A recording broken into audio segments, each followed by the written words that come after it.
Hi hello welcome to our channel. Perni Nani గారు, పెర్ని నాని అనేటువంటి ఒక వ్యక్తి ఆంధ్రప్రదేశ్లో ఎమ్మెల్యేగా ఉన్నారు, మంత్రిగా కూడా పనిచేశారు.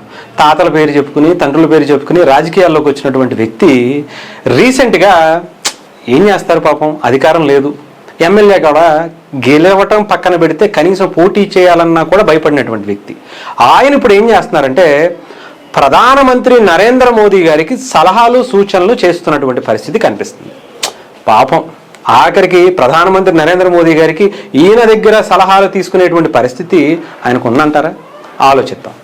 ఇకపోతే ముఖ్యంగా ఆయన ఏం చేశారు అంటే, ప్రధానమంత్రి నరేంద్ర మోదీ గారు నిన్న మనందరికీ తెలుసు హైదరాబాద్ వచ్చి ఆయన పవన్ కళ్యాణ్ గారిని కలిశారు, చంద్రబాబు నాయుడు గారిని కలిశారు.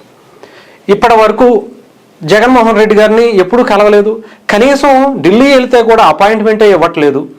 అక్కడ వారాలకు వారాలు, నెలలకి నెల అక్కడికి వెళ్ళి కూర్చున్న వాళ్ళకి అపాయింట్మెంట్ దొరకట్లేదు. అలాంటి వ్యక్తి వచ్చేసి ఇక్కడ ఏళ్ళింటికి వెళ్ళిపోతే ఇంకా అసలు కంటి మీద కొనుక్కున్నట్లా ఏ రకంగా దాన్ని కవర్ చేయాలో తెలియట్లా. మేమేం తప్పు చేసాం? మా నాయకుడు తండ్రిని అడ్డం పెట్టుకుని కొన్ని వేల కోట్లు సంపాదించుకున్నాడు. మేమేం తప్పు చేసాం? మేము 5 ఏళ్ళు సీఎంగా ఉన్నాం, వాళ్ళ నాన్న సీఎంగా ఉన్నాడు, ఎంపీగా పనిచేశారు. ఎంత మంచి చేసినటువంటి వ్యక్తికి కనీసం ఎప్పుడు వచ్చి అపాయింట్మెంట్ ఇవ్వలేదే. అలాంటిది వీళ్ళు ఇంటికి వెళ్ళిపోతారా? పర్సనల్గా వెళ్ళి పిల్లలతో కూర్చొని ఆడుకుంటారా అని చెప్పి ఏం చేయాలో తెలియట్లా. పాపం ఇంకేం చేస్తారు? ఆయనకి సలహాలు ఇచ్చారు. అది కూడా ఎందుకు అనుకుంటున్నారు? ఆయన ఒక మీటింగ్లో భారతదేశంలో ఉన్నటువంటి ప్రజలందరూ కూడా గోల్డ్ కొనకండి, 1 సంవత్సరం పాటు గోల్డ్ కొనని చెప్పి శపథం తీసుకోండి, ప్రామిస్ చేసుకోండి.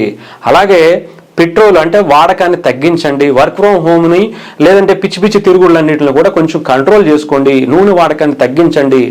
ఏవైతే ఇతర దేశాల నుంచి మనం ఇన్పుట్ చేసుకుంటున్నామో వాటి గురించి ఆయన మాట్లాడుతూ ఇవి తగ్గించుకుంటే మన దేశ జీడిపి ఇంకా పెరుగుతుంది, రూపాయి విలువ ఇంకా పెరుగుతుంది.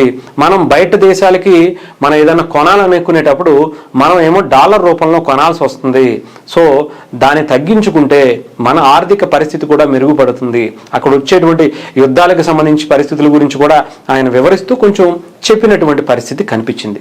ఇది ఓన్లీ నరేంద్ర మోదీ గారే చెప్పారన్నట్టుగా కొంతమంది పిచ్చి పిచ్చి మాటలు మాట్లాడుతున్నారు. కానీ గతంలో ఇందిరాగాంధీ గారు కూడా చెప్పారు గోల్డ్ కొనద్దు అని చెప్పి. అలాగే ఆర్థిక మంత్రిగా చిదంబరం గారు కూడా 2004 నుంచి 2014 వరకు వ్యవహరించినటువంటి ఆయన కూడా చెప్పారు. అంతకుముందు ఎవరు చాలామంది పివి నరసింహారావు గారు లాంటి వ్యక్తులు కూడా ఆర్థిక సంస్కరణల కోసం చాలా సూచనలు దేశానికి చేసినటువంటి పరిస్థితులు చాలానే ఉన్నాయి.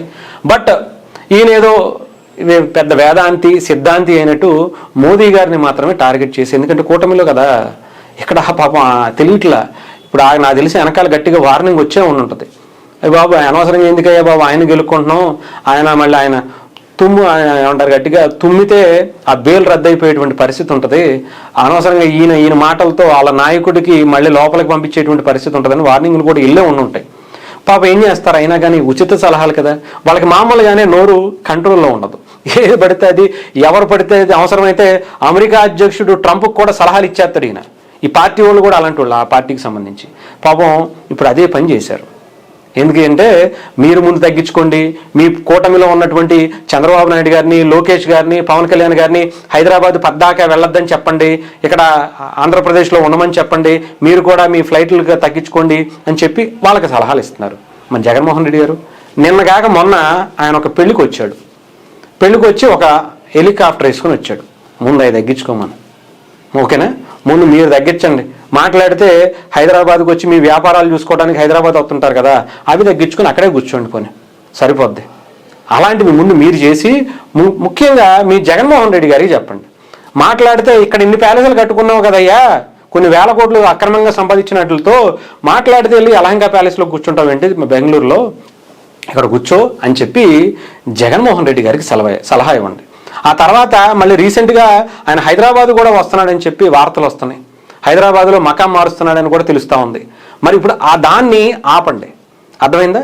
అప్పుడు మీరు ఇచ్చేటువంటి మీ సలహాలు ముందు మీరు పట్టుకుంటే మడిచి మీరు ముందు మీ జేబుల్లో పెట్టుకుని మీ వాళ్ళకి ఆ సూక్తులు అందజేస్తే బాగుంటుందని మీడియాలో మాట్లాడుకుంటున్నటువంటి పరిస్థితి, సోషల్ మీడియాలో. సో అర్థమైందా? మీరు పక్క వాళ్ళకి ఇచ్చేంత ఇది లేదనేది కొంచెం తెలుసుకుంటే మంచిదనేది